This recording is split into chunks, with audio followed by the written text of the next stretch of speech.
O desembargador do Tribunal de Justiça do Paraná decidiu devolver ao deputado Renato Freitas as prerrogativas de seu mandato na Assembleia Legislativa do Paraná. Com a decisão, o parlamentar retoma plenamente suas funções legislativas após enfrentar suspensão e perda de direitos políticos impostas pela Casa em meio a um processo marcado por perseguição política e racismo estrutural. Mais uma vitória, não só do Renato, mas também da democracia. Quem vai contar essa história pra gente é a Daiane Oliveira, aqui no Plantão do Meteoro.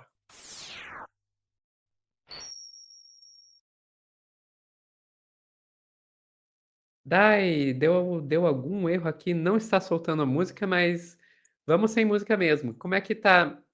Como é que é? O Renato recuperou o seu mandato. Na prática é isso, né? Que é sempre bom. Exato. O Renato, que é sempre um dos deputados mais perseguidos aqui do nosso estado.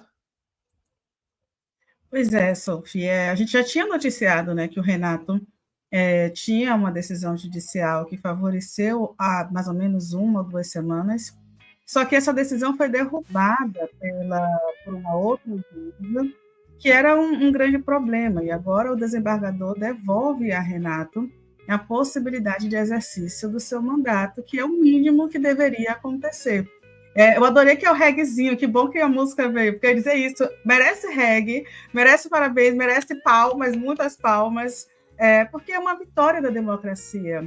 Eu vou te pedir para trazer a matéria, né, que fala sobre essa retomada aí de poder político ao Renato Freitas, que merece muito, porque ele vem sendo perseguido de uma forma absurda nos últimos tempos, né? Na verdade, desde quando ele se lança na política, na política É, partidária, desde quando ele está nos movimentos sociais, já existe essa perseguição. E aí, como ele é uma voz forte e combativa, nesses espaços que são espaços altamente violentos contra quem busca ali uma ideia de igualdade, luta pelo povo, acontece isso. Aí eu vou te pedir para trazer a matéria do Brasil de Fato, por favor, Sophie, para a gente ver a notícia de que o Renato finalmente tem uma decisão favorável, que é uma decisão que foi dada, que devolve o poder político a ele, e foi do Tribunal de Justiça do Paraná que suspendeu essa punição de suspensão ali dos trabalhos do Renato. E a decisão liminar foi proferida pelo desembargador Jorge de Oliveira Vargas, que apontou falhas no processo conduzidos pelo Conselho de Ética da Casa. Na decisão, o magistrado destacou que o ato da presidência da LEP parece ferir o princípio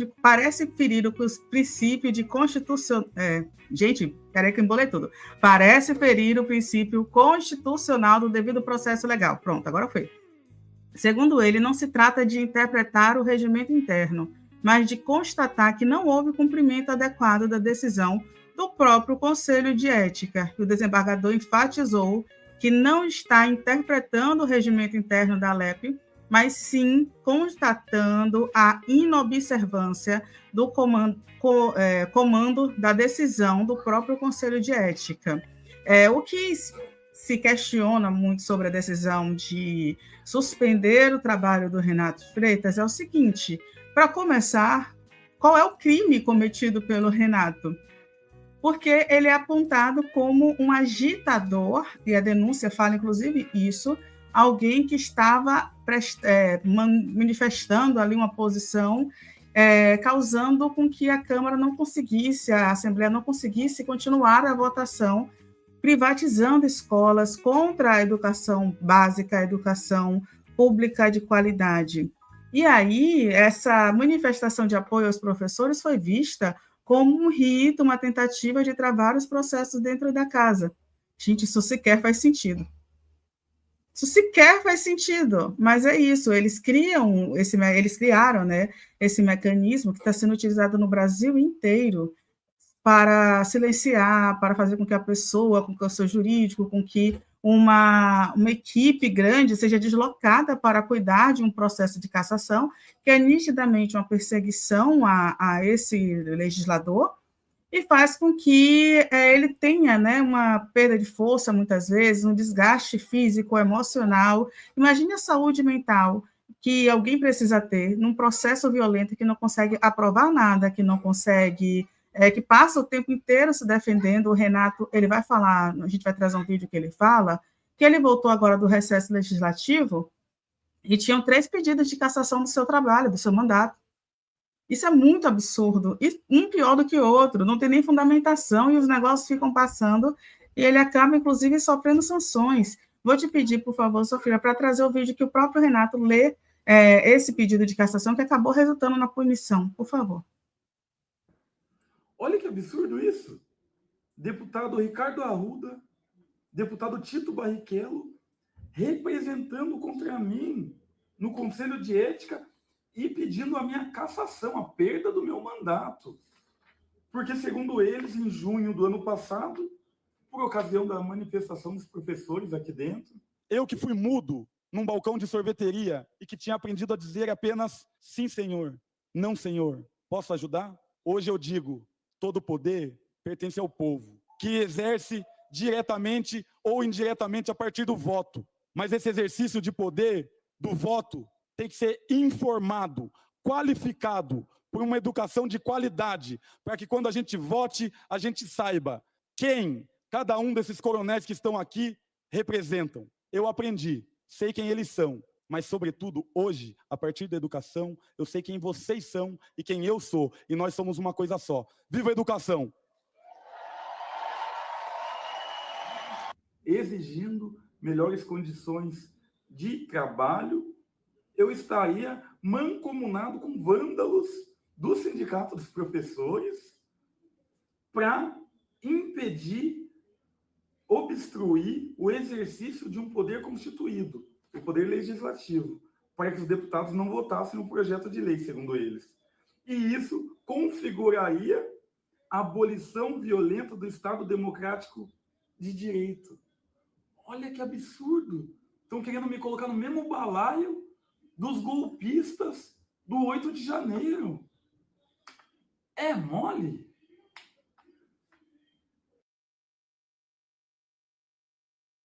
Eu acho que a gente não precisa nem dizer mais nada, né? Porque esse é mole do Renato diz absolutamente tudo.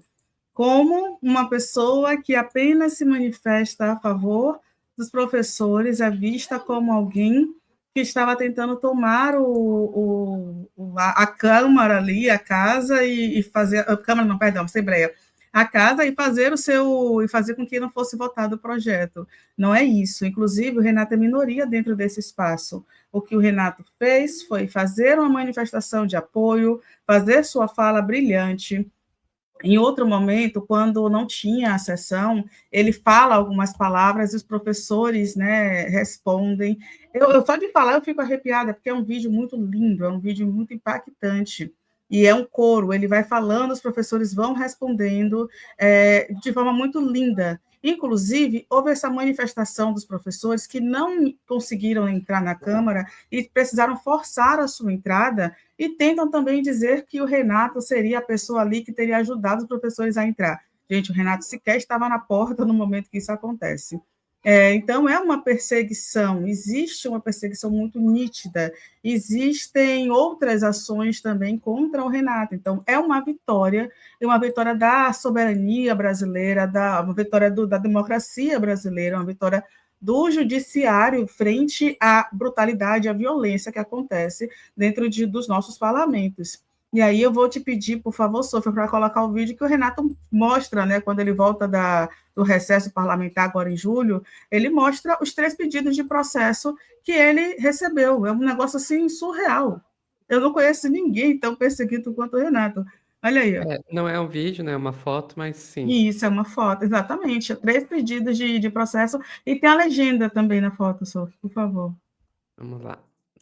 Já leio aqui. 3 pedidos de cassação no meu primeiro dia de volta de recesso. Uma tentativa de deslegitimar meu mandato pelo cansaço. Toda hora me acusando de algum crime para que alguém diga de novo Renato Freitas sendo acusado de algo. Daí eles venceram.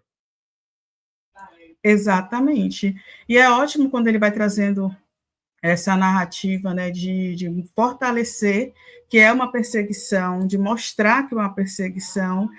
Tem um vídeo que o Renato gravou no Instagram, que é bem interessante, que é quando ele entra no mercado para protestar contra a morte de um rapaz que foi assassinado por um segurança de um mercado, por supostamente ter roubado uma barra de chocolate. Gente, uma barra de chocolate no valor aproximado aí de R$ 6.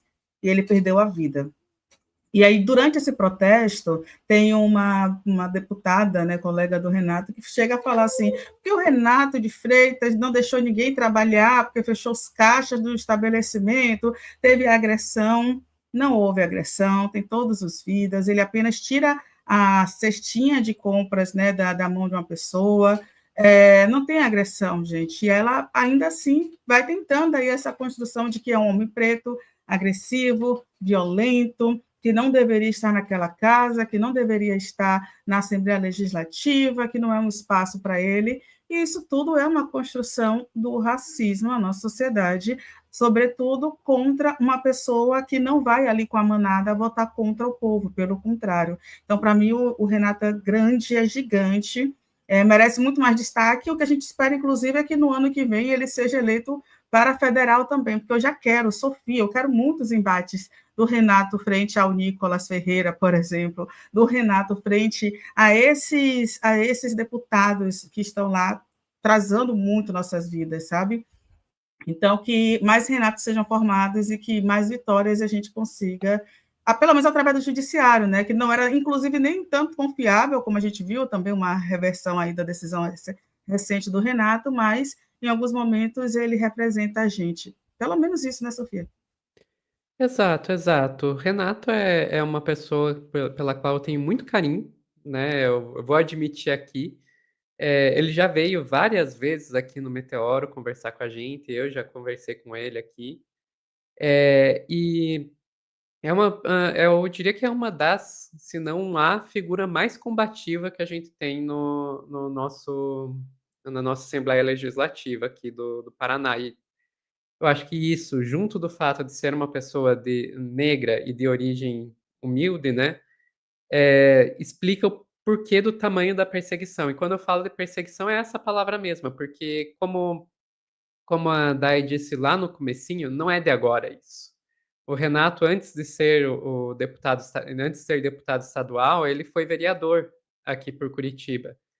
E na época que ele era vereador, ele já era muito perseguido, já teve vários pedidos de cassação do mandato dele antes mesmo dele se tornar deputado estadual. E ele caiu para cima, sabe? Quando tudo indicava que ele ia perder o mandato dele como vereador, ele virou deputado estadual. E agora, a única coisa que eu posso esperar é que, quando tudo indica que mais cedo ou mais tarde ele vai perder o mandato dele de deputado estadual, ele vai cair para cima de volta e virar deputado federal. Pelo menos é o que eu espero. É isso, Dai. Mais alguma coisa? Não, Sofia, ficamos por aqui.